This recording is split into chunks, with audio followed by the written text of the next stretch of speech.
నమస్తే మేడం. నమస్తే మా. So madam, last time episodes లో చాలా మంచి టాపిక్స్ డిస్కస్ చేసుకున్నాం. సో ఈసారి డిస్కషన్ దేని గురించి అంటే, లా ఆఫ్ అట్రాక్షన్ ఏమైనా టెక్నిక్స్ ఉంటాయా మనకు కావాల్సింది మనం పొందడానికి? సో ఇలాంటివి చేయడానికి ఏమైనా టెక్నిక్స్ లాంటివి ఉంటాయా? ఖచ్చితంగా అమ్మా, ఇక్కడ చాలా రకాల టెక్నిక్స్ ఉన్నాయి. చాలా మందికి చాలా రకాల టెక్నిక్స్ ని అలవాటు చేసుకుంటారు. ఆ టెక్నిక్స్ కి వెళ్లే ముందు నీ ఫేవరెట్ గాడ్ ఎవరు? నా ఫేవరెట్ గాడ్ వెంకటేశ్వర స్వామి కదా. సో మీ మదర్ కి? మమ్మీకి శివుడు, డాడీకి? డాడీకి వినాయకుడు. కదా. సో ఒక్కొక్కరికి ఒక్కొక్క ఫేవరెట్ గాడ్ ఉన్నారు. అంటే ఒక్కొక్కరికి ఒక్కొక్క దేవుడి మీద నమ్మకం, అపారమైన నమ్మకం. అవునా? అలాగే ఇక్కడ కూడా రకరకాల టెక్నిక్స్ ఉన్నాయమ్మా. సో వాటర్ గ్లాస్ టెక్నిక్ అని, పిల్లో టెక్నిక్ అని, 369 టెక్నిక్ అని, 888 టెక్నిక్ అని, రకరకాల టెక్నిక్స్ అయితే ఉన్నాయి. ఏ టెక్నిక్ ఉన్నా సరే మనం కోరుకున్న కోరికలు నెరవేరడం కోసమే. అంటే ఇప్పుడు మీరు ఏ దేవుణ్ణి నమ్ముకున్నా సరే, అలాగని చెప్పి వెంకటేశ్వర స్వామి తప్ప మిగిలిన వాళ్ళందరూ మనకేం చెయ్యరని కాదు కదా. కాదు కదా. సో నువ్వు అప్పటి వరకు వెంకటేశ్వర స్వామిని పూజ చేసావు, చేసావు. సో అందులో ఒక కథ కూడా ఉంటుంది, దేవుడా నిన్నే నమ్ముకున్నాను, నువ్వేం చేయలేదు అని చెప్పేసి. కదా. అలాగ అనుకుంటూ ఉంటే ఆ తర్వాత జరిగే టైంకి, అంటే తను వచ్చి చేసేద్దాము అన్న టైంకి ఆయన ఆపేశాడు నమ్మకాన్ని. అంటే నువ్వు 100 రోజులు తపస్సు చేసావు, 200 రోజులు తపస్సు చేసావు. ఆ తర్వాత నువ్వేమనుకుంటున్నావు, అబ్బా నేను ఇన్ని రోజులు చేసినా సరే నాకు అవ్వట్లేదు, దేవుడు నిజంగా వచ్చింది లేదు, నేను ఇప్పటి నుంచి చేశాను కానీ ఎంత కఠోరంగా చేశాను, నాకు అయినా సరే రావట్లేదు అని అనుకుంటావు. సో దాంతో నువ్వు ఆ దేవుడిని వదిలేసి మళ్ళీ ఇంకో కొత్త దేవుడికి వెళ్తున్నావా? దేవుడి మీద నమ్మడం మానేస్తావు కదా. అయితే సో దేవుడు ఎప్పుడొచ్చి నీకు ప్రత్యక్షం అవుతాడు అని అనుకుంటున్నావు? దేవుడు ప్రత్యక్షం అవ్వరు కదా. అదే నీ కోరిక తీరడం అనేది ఎప్పుడవుతుంది అనుకుంటున్నావు? మన పైన డిపెండ్ అయి ఉంటుంది కదా. సో నువ్వు మొదలు పెట్టావు అని అంటే అది పూర్తి అయ్యే వరకు కూడా అదే నమ్మకంతో నీ ప్రార్థనలు ఉండాలి కదా. అలాగే ఇక్కడ టెక్నిక్స్ కూడా అమ్మ, చాలా రకాలైన టెక్నిక్స్ ఉన్నాయి. ఒక్కొక్క టెక్నిక్ ని ఫాలో అవుతూ ఉంటారు. చూడండి, ఇక్కడ మళ్ళీ దేవుడి గురించే చెప్తున్నా. అయ్యప్ప స్వామి మాలేస్తారు, అమ్మవారు భవానీ మాలేస్తారు కదా. రకరకాల వెంకటేశ్వర స్వామి మాల అంటారు. ఇలా రకరకాలైన మాలలు ఉన్నాయి. అయితే ఎవరి నమ్మకం వాళ్ళది, ఎవరి దేవత ఆరాధ్య వాళ్ళకి ఇంపార్టెన్స్ అన్నట్టుగా ఉంటుంది. అలాగే ఇక్కడ కూడా నువ్వు ఒక టెక్నిక్ తీసుకున్నావు, ఆ టెక్నిక్ని ఫాలో అవుతూ ఉన్నావు.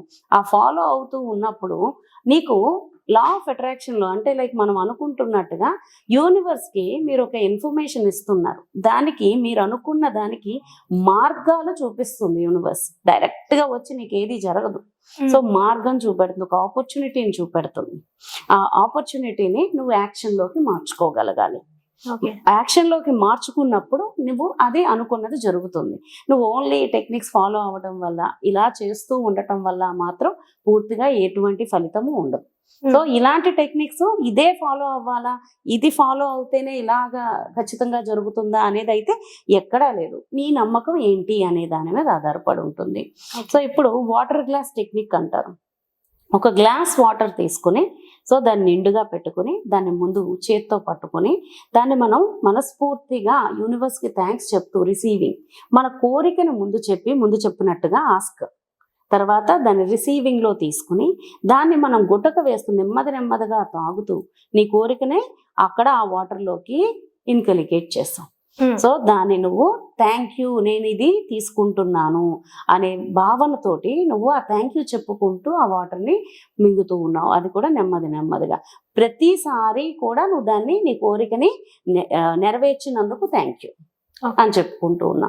సో ఇది ఒక వాటర్ గ్లాస్ టెక్నిక్ అంటారు. అంటే నువ్వు ఎన్నిసార్లు వాటర్ తాగుతావు అన్నిసార్లు ఇదే పద్ధతిలో తాగితే గనక సో ఖచ్చితంగా ఇది జరుగుతుంది అని అంటారు. అంటే దాని అర్థం ఏంటి అంటే, నువ్వు ఫోకస్ దాని మీద పెడుతున్నావు అని అర్థం.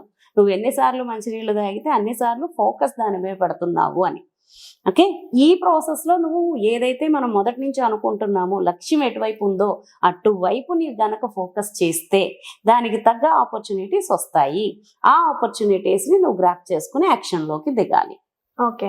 సో అందుకని ఈ టెక్నిక్ అంతే. ఎందుకు అనంటే మన మెదడులోని రకరకాల న్యూరాన్స్ లో 60,000 కోట్ల న్యూరాన్స్ ఉన్నాయి. అందులో మనకి రకరకాలైన ఆలోచనలు వస్తూ ఉంటాయి. ఆ ఆలోచనలన్నిటిని తీసుకొచ్చి ఒకే దగ్గర పెట్టి నువ్వు దానికి ఈ ఒక కోరికని బలంగా చేకూర్చడానికి నీ న్యూరాన్స్ ని నువ్వు కంట్రోల్ చేసుకుని దాని మీద పెడుతున్నావు. ఆ ఫోకస్ రావటానికి ఇలాంటి టెక్నిక్స్ అనేవి ఉంటాయి అన్నమాట. ఓకే. అలాగే పేపర్ మీద రాస్తూ ఉంటారు. పేపర్ మీద రాసి నా కోరిక ఇది అని చెప్పేసి చాలా బలమైన కోరికల్ని ఈ మధ్యన ఆస్ట్రాలజిస్ట్ కూడా చాలా మంది చెప్తున్నారు, మీకు ఏది కావాలంటే పేపర్ మీద రాయండి, 21 టైమ్స్ ఫోల్డ్ చేయండి, ఒక దాంట్లో పెట్టండి అని చెప్పి కూడా చూపిస్తున్నారు చాలా మంది. సో ఇది కూడా దాంట్లో అప్లికబుల్ అవుతుందా? అవునమ్మా, ఇది కూడా లా ఆఫ్ అట్రాక్షన్ లో ఇది ఒక టెక్నిక్ అన్నమాట. అంటే ఇప్పుడు మీరు ఇలా చేయటం వల్ల ఏమవుతుంది అని అంటే, మీరు రాయటం వల్ల ఇది చూడండి, చిన్నప్పటి నుంచి కూడా మనకి మీరు 100 సార్లు చదివే కంటే కూడా ఒక్కసారి రాస్తే గుర్తుంటుంది అని ఇంపోజిషన్స్ ఇచ్చేవారు ఒకప్పుడు. సో ప్రతిదీ కూడా రాయాలి రాయాలి రాయాలి. ఎందుకు రాయమన్నారు అనంటే, రాసేటప్పుడు నువ్వు దాన్ని చదువుతావు అనంటే నీ నాలిక, నీ వాయిస్ ఏదైతే ఉందో అది బయటకు వస్తుంది. నీ వాయిస్ ద్వారా నీ చెవులు దాన్ని వింటుంది, దాన్ని విన్నదాన్ని మెదడుకి పంపిస్తుంది. నీ కళ్ళు దాన్ని చూస్తున్నాయి, అంటే నీ పంచేంద్రియాలు కూడా ఒకే పని మీద ఫోకస్ చేస్తుంది. సో ఇలా చేస్తూ ఉంటే ఎన్నిసార్లు రిపిటేషన్ అన్నమాట ఇది. ఇందులో 369 టైమ్స్ కూడా ఉంటాయి.